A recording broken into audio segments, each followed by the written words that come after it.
Solo basta con recordar lo que hizo allá en el capítulo 9, cuando él se encuentra con el Señor. Claro, él era un hombre, como todos sabemos, que era como cualquier otro, ¿verdad? Y quizás peor, porque era una persona que perseguía a la iglesia, era alguien que estaba, pero para maltratar a la iglesia del Señor. Y él, con esa intención, dice que pidió todavía cartas a los sacerdotes y a los ancianos para ir a traer presos de Jerusalén, iba hacia Damasco, aquellos que encontrara en ese lugar. Y me encanta porque se especifica bien la forma como él era. Dice que era un hombre malvado y respiraba amenaza, dice, y muerte. Así era él. Eso era sin Cristo. Pero cuando se encontró con el Señor ahí en esa calle o en ese camino a Damasco, ahí, hermanos, el Pablo o el Saulo, que era malvado y que era rencoroso y que era, bueno, hasta homicida, ahí ese hombre cambió.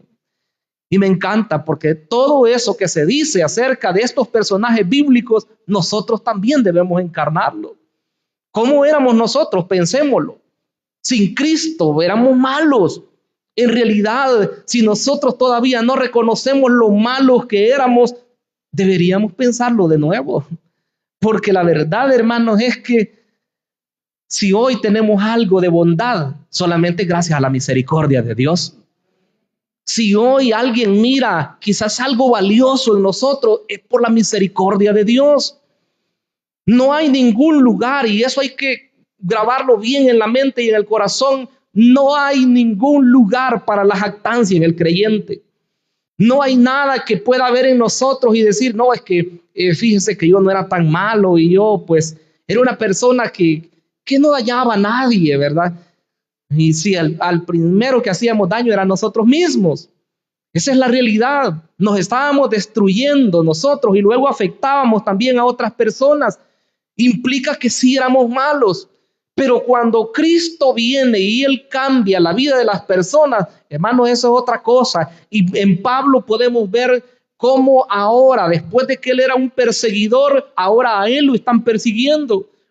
Y la vez anterior mencionábamos que por lo menos 6 defensas hace Él acerca de cuando a Él le preguntan, ¿tú quién eres? ¿Verdad? Y es cierto que eres malo, es cierto que eres un malhechor, de verdad que te has conspirado contra el emperador por lo menos 6 veces. Y hemos abordado ya 3. Él hace su primera defensa ante el pueblo de Jerusalén, él hace su defensa ante el concilio, que eran las autoridades principales de Israel. Luego hizo su defensa ante Félix, el gobernador romano, y hoy vamos a leer que hace su defensa ante Festo, el siguiente gobernador romano, y luego hace su defensa ante Agripa, el rey de Israel, más adelante, ¿verdad? Y luego va a hacer su última defensa ya estando en Roma, ante las autoridades judías de allá, del lugar de Roma. Entonces él habla, pero debemos ver nosotros que aunque lo acusaban, aunque lo trataban de matar, porque eso se repite en este capítulo, aunque hacían todo eso contra él, pero él cada oportunidad aprovechaba de hablar de Jesucristo. Hermanos amados, cuando la gente hable de nosotros, no respondamos igual. Cuando la gente nos critique y haga toda clase de mal contra nosotros por ser creyentes, nosotros, la Biblia dice que incluso tenemos que bendecir a esas personas. Qué difícil es, ¿verdad? En realidad en lo humano es difícil. Yo lo acepto y estoy consciente de eso. Pero el Señor dice que nosotros debemos ser diferentes. A Pablo lo querían matar, pero él no se olvidaba del propósito. Él hablaba de lo que Cristo había hecho en él y hablaba del centro de lo que es la salvación de las personas. Hablaba de la muerte de Jesucristo, hablaba de la resurrección de Cristo. De eso hablaba él. Quiero que veamos en el mensaje de hoy 2 partes principales. La primera habla del proceso ante Festo y la segunda habla acerca de cuando él se presenta o los preparativos para presentarse ante el rey Agripa. Los 2 elementos son importantes, pero hablan acerca de los propósitos del enemigo, cómo intentaban a Pablo quitarle la vida, y por el otro, cómo Dios lo viene guardando, lo viene preservando. Quizás hoy usted se pregunte, bueno, pero yo soy hijo de Dios, yo soy hija de Dios, pero ¿y por qué me pasa esto? Pero ¿y por qué tengo que sufrir de esa manera? Créalo, que aunque usted no entiende en este momento, pero lo que sí podemos asegurar es que Dios está cumpliendo su propósito en su vida. Y eso independientemente, ¿verdad? Porque nosotros quizás quisiéramos decir que está cumpliendo Dios su propósito cuando me ocurren cosas buenas. Pero cuando nos ocurren cosas malas, siempre Dios está trabajando en nuestras vidas. Eso es lo más difícil de entender. Pero veamos entonces la primera parte, el proceso ante Festo. Ya hemos dicho que él pues había sucedido a Félix en el último versículo del capítulo 24, en el 27 dice, pero transcurridos 2 años, ya de estar en Cesarea, ¿verdad, Pablo? Porcio Festo, dice, llegó como sucesor de Félix y deseando hacer un favor a los judíos, Félix dejó preso a Pablo. O sea, él se quiso congraciar, dice la versión Reina Valera. Él les quiso hacer un favor, dice esta versión que leo hoy, que es la Biblia de las Américas. Dice que se quiso congraciar, o sea, como quien dice, había entendido, ¿verdad? Que Pablo no era culpable, porque anteriormente leíamos que dice que lo llamaba una vez y lo dejaba ir, lo llamaba otra vez y lo dejaba ir, y le decía, cuando tenga tiempo te voy a seguir oyendo. Pero la realidad, dice el escritor, que es Lucas, esperaba que Pablo le diera algún dinero, dice, para soltarlo. Era un soborno, ¿verdad? Desde esos tiempos podemos ver que siempre hubieron hombres malvados que no hacían un bien si no obtenían algo. Y eso es lo que él esperaba. Al final terminó su tiempo de ser gobernador, porque él era gobernador romano en toda la provincia de Judea, y luego pues llega el otro, Porcio Festo, y ahí es donde comienza la historia de hoy. Dice el versículo 1 del capítulo 25, Festo, entonces 3 días después de haber llegado a la provincia, subió a Jerusalén desde Cesarea.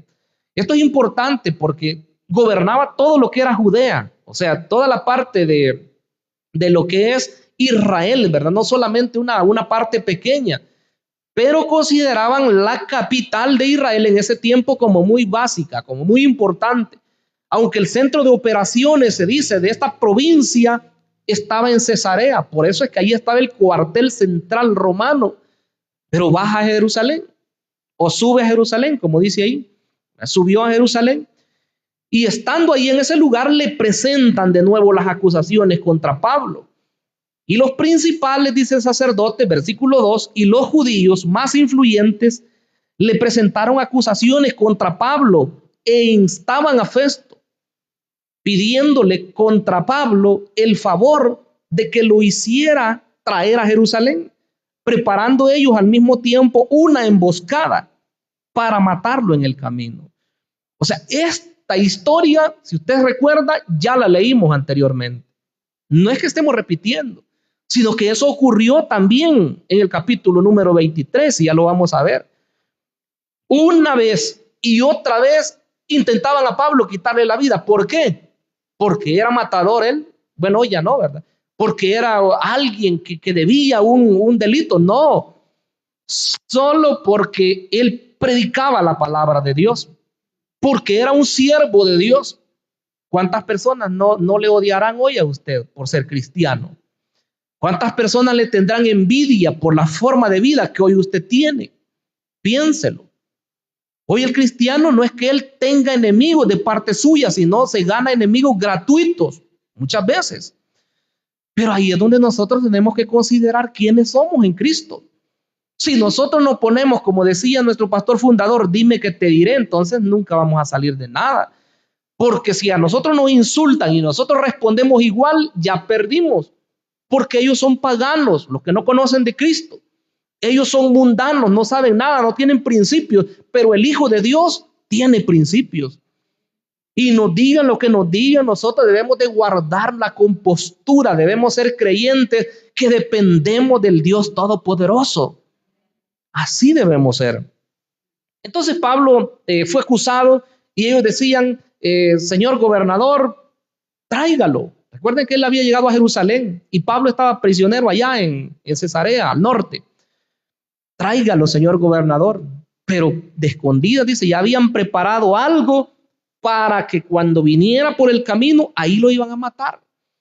Entonces el plan del enemigo es matar, y eso debemos saberlo bien. El trabajo del enemigo es quitarle la vida al creyente, espiritualmente hablando. Hoy en este caso, ¿verdad? Pudiera ser físico, pero espiritualmente hablando, el enemigo quisiera anularnos y dejarnos, ¿verdad? Sin que nosotros prediquemos, dejarnos sin que nosotros cantemos, dejarnos sin que nosotros nos congreguemos. Pero la realidad es que detrás de todos esos planes del enemigo, lo más precioso es que está la mano poderosa de Dios. Y si la mano poderosa de Dios está de nuestro lado, hermanos, ya desde ya somos vencedores. Y me encanta que la palabra dice que el creyente es más que vencedor en Cristo Jesús. Eso es lo maravilloso. Entonces ellos intentaban quitarle la vida. Yo quiero que lea ahí en el capítulo número 23, versículo 14, un poquito atrás, ocurrió similar. Dice, del versículo 13, 23, 13, dice, y los que tramaron esta conjura eran más de 40, o sea, ellos se habían puesto de acuerdo, estaban en ayuno hasta que mataran a Pablo.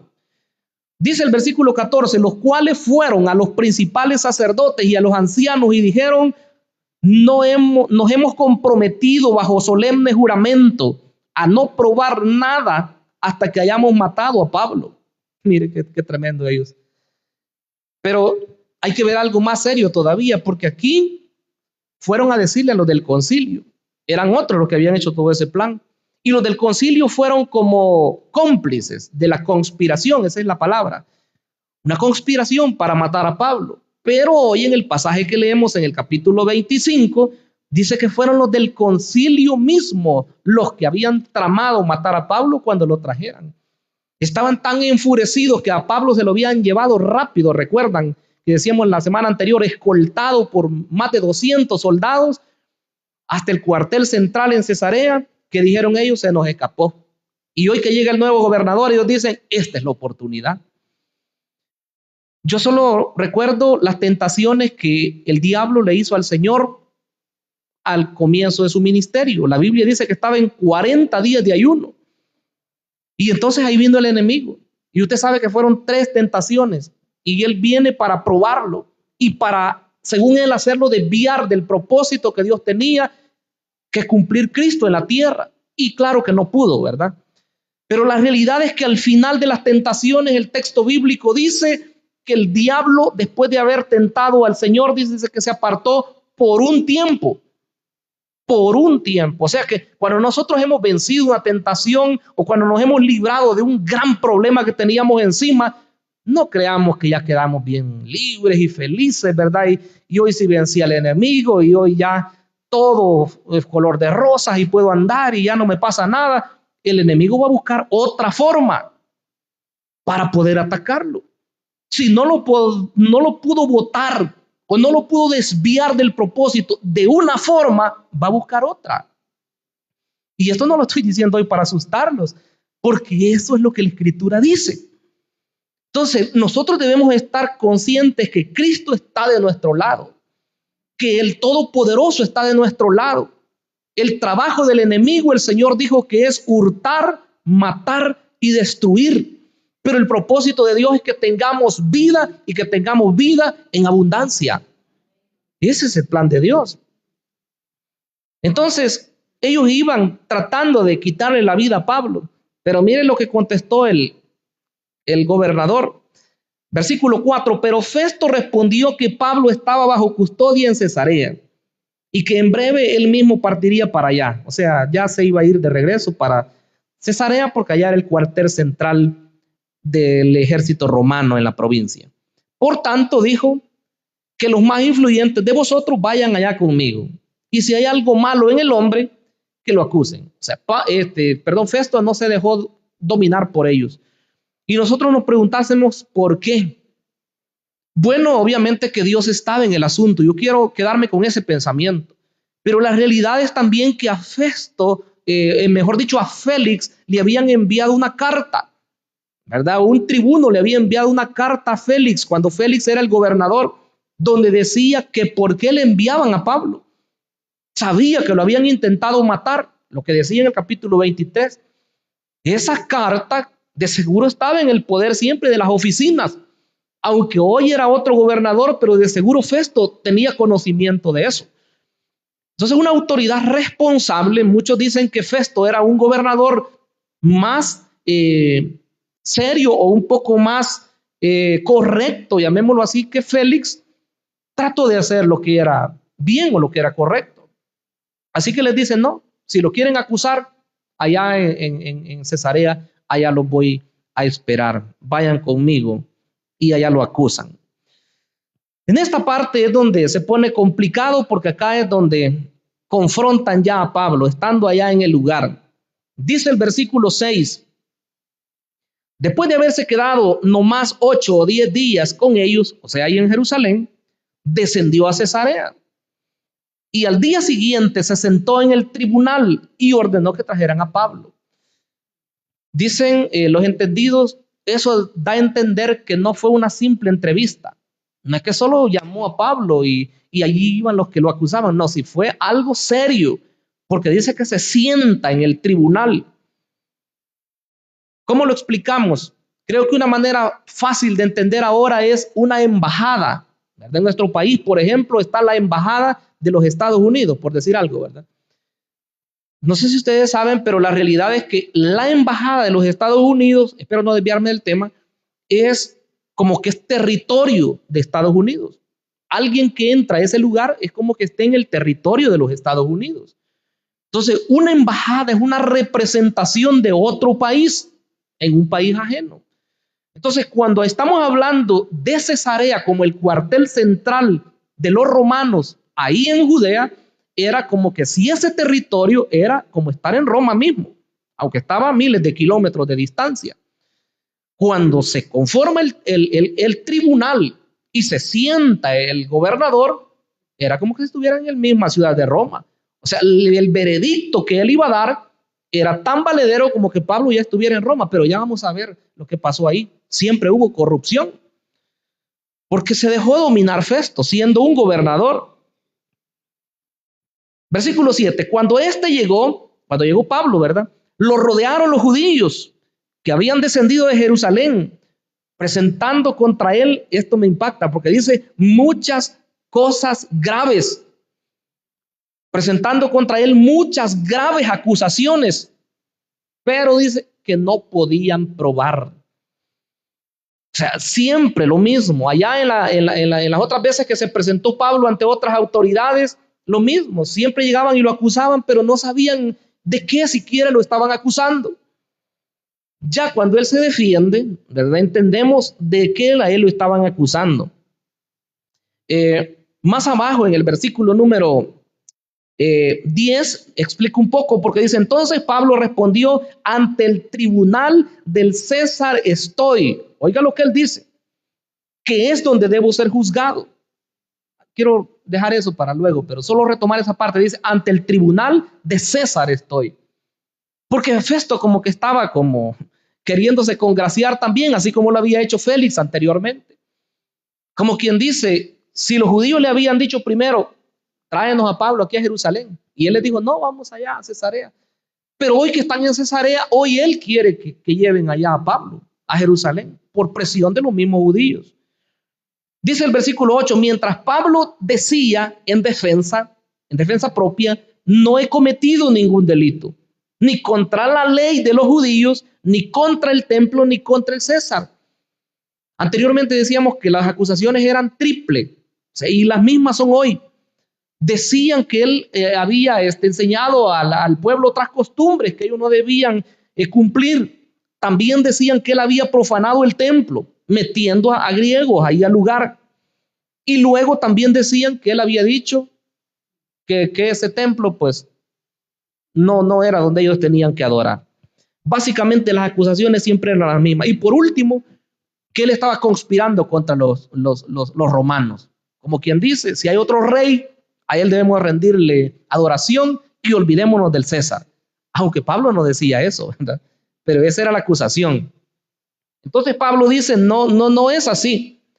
Pero Festo, queriendo hacer un favor a los judíos, versículo 9, respondió a Pablo y dijo, ¿estás dispuesto a subir a Jerusalén y ser juzgado delante de mí ante estas acusaciones? Parecía ilógico, porque Festo era la autoridad superior en ese lugar. Claro, ahí iban las autoridades judías, ya lo dijimos, era el Sanedrín, era el consejo, el que mandaba en Israel, pero ahí estaban ante una autoridad superior, hablando civilmente, ¿verdad? Representaba a César, representaba al emperador de Roma, el que gobernaba en todo el mundo. Entonces, Festo era una autoridad superior y ahora, por pedido de los judíos, dice, entonces, Pablo, ¿querés ir a Jerusalén?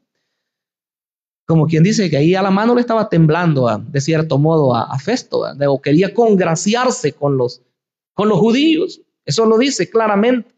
Y entonces que Pablo apela a César. Y eso pues es todavía más raro, pero era una forma que Pablo tenía de protegerse. Dice el versículo número 10, entonces Pablo respondió, ante el tribunal del César estoy, como quien dice, ¿a dónde más tengo que ir? ¿Verdad? Ante el tribunal del César estoy, que es donde debo ser juzgado. Ningún agravio, vuelve a repetir él, he hecho. Ningún agravio he hecho a los judíos, como también tú bien lo sabes. O sea, al igual que Félix, que no halló ninguna, el gobernador anterior, que no halló ninguna cosa en contra de Pablo, lo mismo Festo entendía esto. Pero por no meterse en problemas con las autoridades judías, decía, Pablo, vamos a Jerusalén. Y él dice, no, si ustedes no han hallado nada en mí, si soy malhechor, dice el 11, si soy pues un malhechor y he hecho algo digno de muerte, mire la decisión de Pablo, no rehúso morir, pero si ninguna de esas cosas de que estos me acusan es verdad, nadie puede entregarme a ellos, apelo al César. ¿Qué está diciendo Pablo? Todo es una calumnia y tú bien lo sabes, le dice al gobernador. Y yo estoy ante el tribunal de César, aquí es donde debo ser juzgado. Si tengo algo digno de muerte, pues le enfrento, dice él. Pero si nada es cierto, entonces, ¿para qué más juicios? Quiere decir él. Y aquí hemos dejado de lado algo. Pablo no está siendo juzgado solamente como un judío. Recordemos que Pablo era un ciudadano romano. Eso ya lo comprobó él y la realidad es que era una persona, podemos decir, digna de respeto en el sentido civil.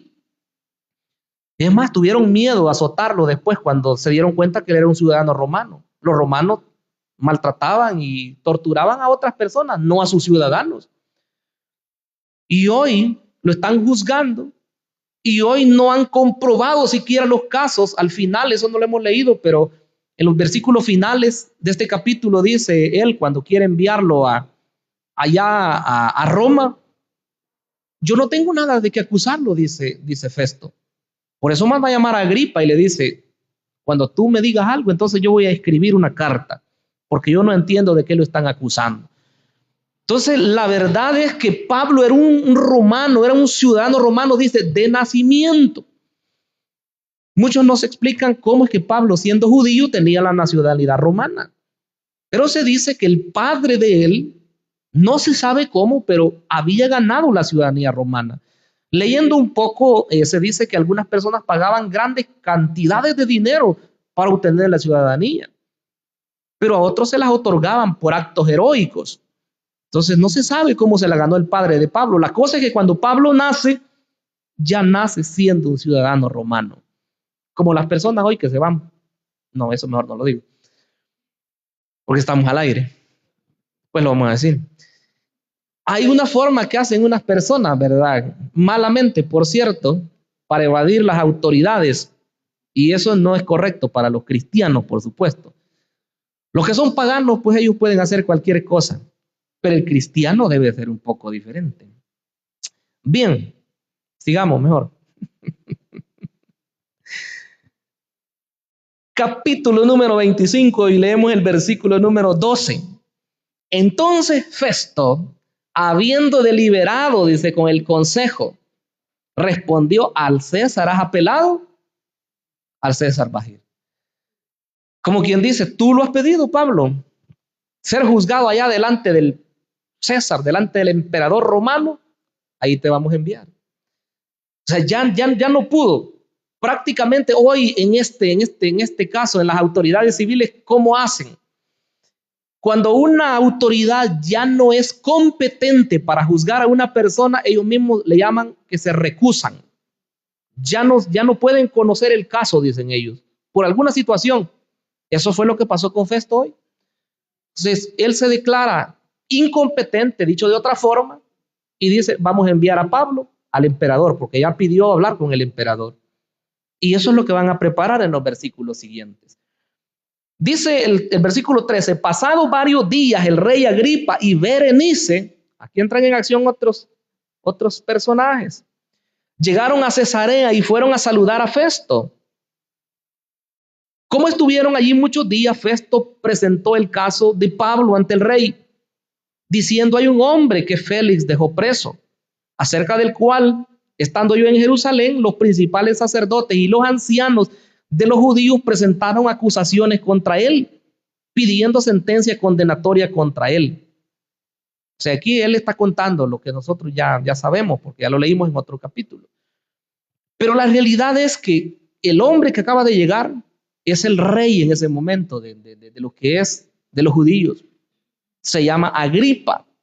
Este Agripa es Agripa II, porque hubo un Agripa primero.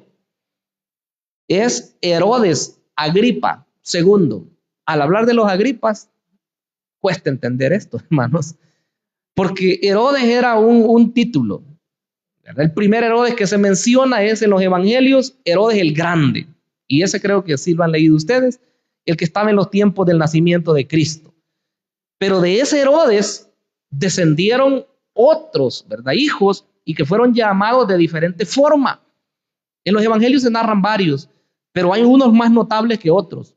Por ejemplo, ahí se menciona Herodes Antipas, un Herodes Antipas, que fue el que le dio muerte a Jacobo en el capítulo 12 de este mismo libro de Hechos y encarceló a Pedro. Ese era un tío de este Herodes Agripa II.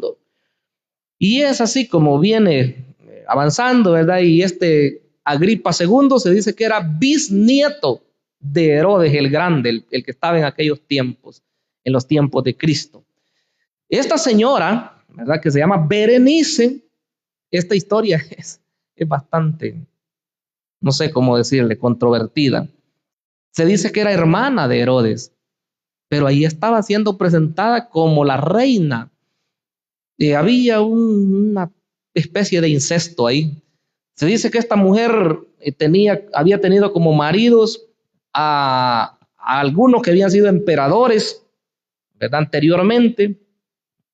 Ella era hermana de Herodes, y aunque había estado casada con otros emperadores, pero al final se dice que tenía algo que ver con este Herodes, que era su hermano prácticamente.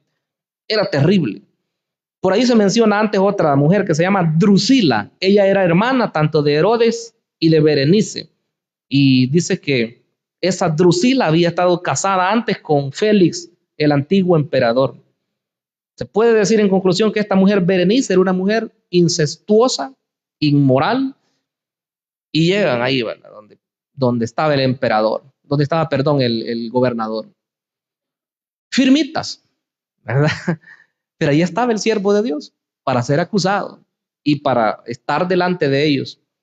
Llega, dice, y bueno, le están contando el caso de Pablo y cuenta todo. En el versículo 18 dice: y levantándose los acusadores, presentaron acusaciones contra él. Él todavía está contándole a Herodes, a Agripa II, pero no de la clase de crímenes que yo suponía, dice Festo, sino que simplemente tenían contra él ciertas cuestiones de su propia religión y sobre cierto Jesús ya muerto, de quien Pablo afirmaba que estaba vivo.